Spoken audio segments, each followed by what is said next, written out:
for the invitation. It's really funny when I was asked to do this because besides me saying, I don't know what to talk about, then there was a period of time where my dad and I really weren't that close. Like, I didn't even want to celebrate Father's Day. But we've come so far from that place now. Like I said, we talk every day, multiple times a day. And our relationship is a way stronger than it was when I was younger. The one main point that I want to share today, it comes from Proverbs 27:17. Anybody know what that one is? Okay. I had to look it up because I did not know that was a scripture. I thought it was just a saying. But it's as iron sharpens iron, so one person sharpens another.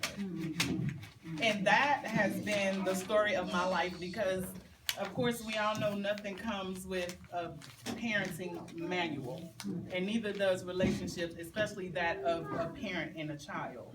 And I've learned that not only as a child, but as a parent, like each stage, your relationship changes. And we can't always look at our parent or our child as that little I would love to look at my kids like the little baby that I had, but my oldest, he's 21 now. And when he went out to college, he and I had this conversation, and it was tears and, runny nose and everything, and he was like, Mama, pull back. I got this. He said, you sit in the passenger seat and I will let you know what I need from you. And that was a wake-up call for me because he's not my little boy anymore. And I had to realize that, and I had to put my pride aside and realize that I've done my job. I'm finished. So now I'm here to guide him and to be there when he needed me in whatever way that he needs me. And sometimes we don't always know how we need the parents or the children, until we get to that point. And that's why I like the iron sharpens iron, because I know as a parent, my children have changed me so much because we don't know everything, and you continue to grow through your children. I know my youngest is a daughter, and she's 10, so my children are 21, 15, and 10. I remember that. But my baby girl, she's a mirror to my soul. And so the things that come up through her, it changes me. But I had to humble myself because I don't know about y'all, but as a parent, it'd be like, I know, well, guys don't do that. But I know, and I'm the parent, and that's it. But when you're humble, then you realize that, iron sharpens iron. We change, we evolve, and that our relationship should evolve. A couple of bullets. One is we live in a day where we are so busy. Everybody got a whole bunch of stuff on their plate. School, work, home stuff, social life, me, and everything that's put on our plate, like we have to learn how to juggle that stuff. And sometimes, our family get pushed aside, or we get pushed into certain roles within the family that we don't take out the time to cultivate the relationships. And that's important because if we don't cultivate those relationships by the time the children are adults, then it's a certain pressure there that is unnecessary instead of it being something that's sincere. So we're cultivating a relationship the right way. Once you cross over into adulthood, then it's not going to say it's always going to be easy, but you have more respect for one another. Be proactive. We shouldn't wait until my daughter was asking me this morning, Mama, why don't you celebrate Valentine's? I've never liked Valentine's Day ever. I don't, whatever anybody else chooses to do with it, that's fine. But I personally don't like it because I feel like you shouldn't tell me that it's a date on the calendar where you have to do these things for me. I'd rather pick a special day that's special to me and you, and we go do what's special to us. And that's not, to say that you all shouldn't celebrate Valentine's Day, but, choose something that's particular to you, that's special to you, and make it a one-on-one. I have 3 children, and I have to spend individual time with all of my kids because yes, they're my children, but also it's you and you and you, and everybody's not the same. And so I have to make time for the individual relationships.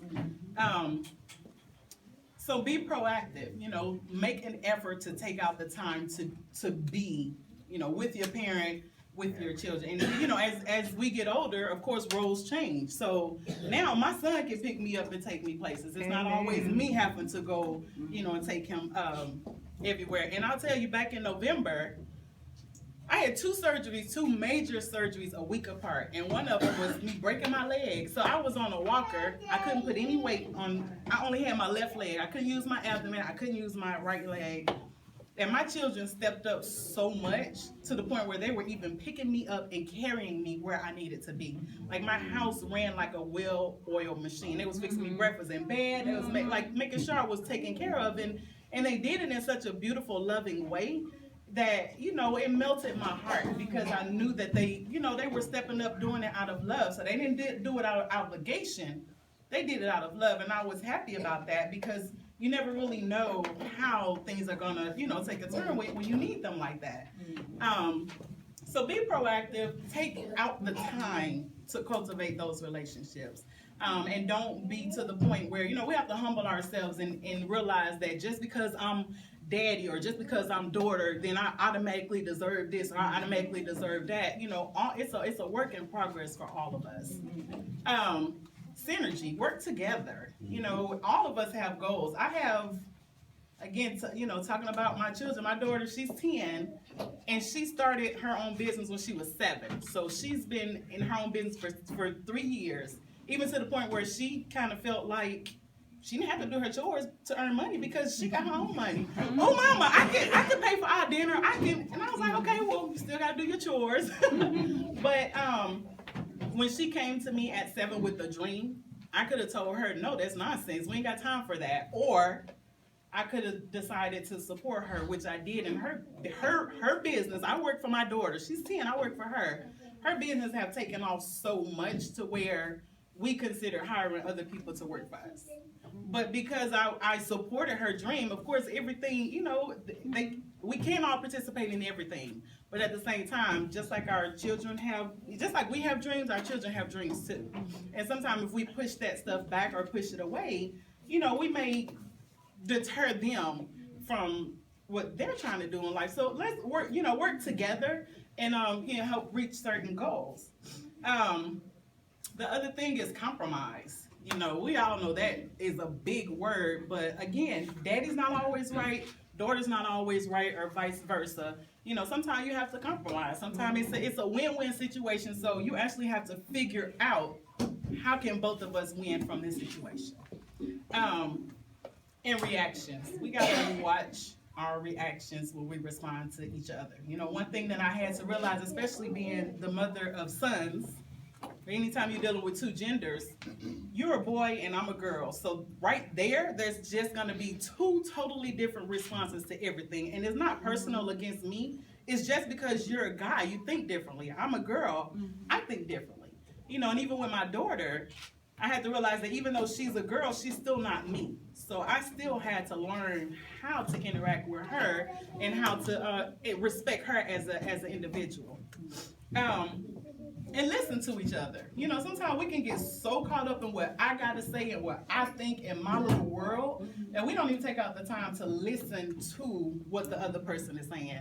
And again, I'll go back to what I said in the beginning. I've learned so much from my children that it's amazing, because, you know, we live in a society where children are pushed aside or cast aside and silenced, you know, but they have so much to say. They're closer to God than we are, you know, because they come into this world with the sincerity of thought. And so we're constantly telling them, be quiet, no. And we're trying to, you know, scripture that say, do not conform to this world, but be transformed.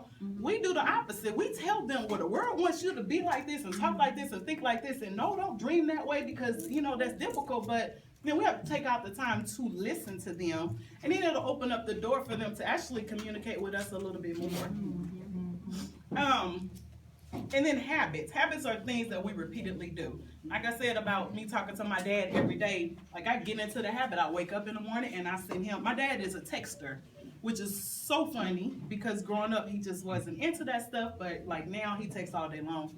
And it's a habit. Every morning I wake up and daddy gets a text message, or if he doesn't hear from me by a certain time, he texts me. That's our thing. That's what we do. But our habits are things that we repeatedly do. It could be, daddy-daughter date once a month, or, whatever it is that we decide to do. Or, oh, me and my dad want to go and watch whatever on TV at certain times. That's our time that we set aside for that, to cultivate that relationship. So develop habits, things that we repeatedly do. And find ways to improve our relationship. We can always do something better. We can always do something different, but don't put the pressure on ourselves to fashion it according to something else that we see. We live in a world where reality TV tells you that, what's going on. And, we're not them. We're not whomever else. And even if you're in a household where there's other siblings, my relationship with my dad is not the same as my sister's relationship with him, and I shouldn't want it to be that way because we're all unique. And so we have to find ways to improve our relationships. And then realize that everything's not for everyone. My sister she went to school for sports management. She loves sports. She can tell you what high school they went to, what college they went to, when they got drafted, all of that kind of stuff. And me, I don't want nothing to do with sports. I go watch the Super Bowl just to see what commercials come on or who playing at the halftime. Like, we're different. Me and my dad, we can talk about other stuff. We won't do sports, So we have to understand that all of us, we're all unique. And everything's not for everybody, and it's okay. If we try to make everybody fit in that mold, then that's when the competition, comes up. So it's okay. And, let each other know it's okay for you to be unique. It's okay for me and you to have what's special to us and not have to try to be like anybody else. And then we have to understand that our personality, once again, is unique. I am me, and there is nobody else in the world like me but me. And that's okay. We have to be okay with that. And we have to continue to let our children know that it's okay. Have you ever seen that? I don't really care for it, but I think it's funny, that little commercial about adoption where the dad is up there doing the pom-poms and stuff. My dad would never do that. So everything is not for everyone, but if that worked for that dad and that daughter, by all means, go right ahead. So everything's not for everyone, but whatever works for you, then that's for you. You may sit down and read a book, or you may go to the, whatever it is that's between you and that, child. And again, that's one thing I had to learn. I can't always, there's time for me and my children, but there's time for me and each individual child. And so whatever each one is into, I have to go, as a parent, and this is so important, I have to go in their world. You can't always expect them to come in mine. I have to show them that what's important to you is important enough to me for me to at least try to understand. I may not always, do everything that you do, or, but I at least want to try to understand. And then there's nothing wrong with stuff. I'm not a gift person. That's not my love language. But some people do. And I don't know if you all have taken a love language test, but I think it's a really good test to take because it helps you understand somebody else. You can buy somebody a gift and they, head over heels happy about it, and somebody else is kind of like, I would have rather you showed up to my game, or I would rather you sat and read a book with me. One thing that I started doing probably about 4 years ago with my children, I started reading the books that they're required to read at school. And then after they read it, then we discuss the books. And I don't like reading. I don't like reading certain books just for fun, but I did it just so that we can have that connection. And so sometimes you got to find and figure out, and I had to find the time. I did it on my lunch break at work, or if I'm sitting at school waiting for my daughter to get out. I had to find the time to read the book, finish the book, and then go back and discuss the book with my children. So sometimes, we have to figure out how to, again, live in their world.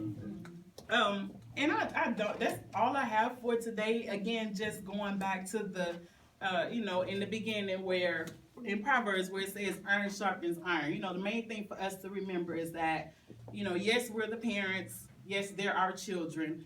But as us being parents and them being children, we raise them up to a point and we cultivate those things in them. But we also have to realize that they are unique individuals and they will get to the point where their life begins to take over. So, You know, we have to learn how to live in their world, and we have to learn how to understand them. You know, I have one child that talks a whole lot. I have another one that don't talk at all. And I asked my son, I was like, why you don't talk? And he was like, because you and Serena always talk. I was like, oh, well, you know. But then I had to realize that when I go in his world and I sit in his room and he playing the video games or whatever, and I'm just sitting there not saying anything, he'll start talking to me. And he will start talking to me. And I'm like, well, wow, if I just be quiet long enough and go in his world, it's a whole lot that I find out about him. And I used to have the habit of comparing. Well, your brother this, your brother, you know, but everybody is so different that, you know, we have to, the way that we can show love and, you know, support them is to let them know, I want to figure out you. I want to know about you. And even, you know, once you become an adult, that relationship still continues to grow because, you know, as an adult, I'm not the same little girl that I was before. So the stuff that me and my dad might talk about is different, or, you know, the things that we may go through is different. I know I told my dad, I was like, Daddy, when I was growing up, I couldn't stand a lot of the stuff that you told us. I didn't understand it. I thought you were being mean. And I said, I am a mom now, and I get it. And he was like, hey, man. And, you know, and he did cry because he was like, wow. Like, I never thought that I would hear that coming from you. And I was like, I never thought I'd say it. You know, I said, I don't agree with the way that you went about teaching it, but I understand what you were trying to teach. You know, and we had to open the door to be able to have that conversation. And so that left a lot of room for forgiveness and for growth. You know, and then, you know, to our youth, our children, our daughters, you know, I just want to share with you that parents, of course, we're not perfect and we don't know everything, and we're still, like, I know me, I'm 40, I turn 40, I'll be 41 next month. We are still figuring out life ourselves. So, like, we make mistakes. I tell my son, you know, my 21-year-old, I was like, sorry, you're my guinea pig. I don't, you know, you're my first one, you know, so I don't, and he's like, Mama, you let Serena do that. You would have beat me by then. Well, you know, I'm older now. I ain't got time to be chasing no kids. And, you know, but, you know, we have to understand, or we asking you all to understand that we're still learning and we're still growing too. You know, so don't hold things against us too harshly because, you know, one day we will realize the things that we maybe could have done differently. We can't go back and change those things, you know, but we can evolve from that. So a lot of that, though, has to do with being honest. You know, we've got to acknowledge our feelings, and we've got to be honest and communicate with one another so that our parents can understand where we're coming from, so that our children can understand, you know, where we're coming from. But when we do that, we have to learn how to do it in a way where they understand. So it doesn't always have to be an argument or an altercation or a dispute. You know, we can learn how to do it in a loving way to where it's a win-win situation. And that is all that I have. That's all I have.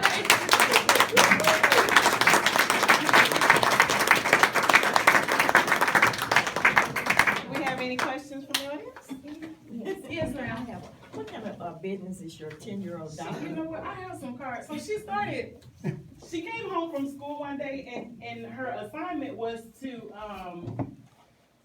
dress in a way that the career that you want. And so I was like, well, I said, let's go. It's tomorrow. You know, the day before it's due, they tell you. I said, tomorrow. I don't know what we have here we can do. And so she's like, well, I want to be a teacher and a waitress.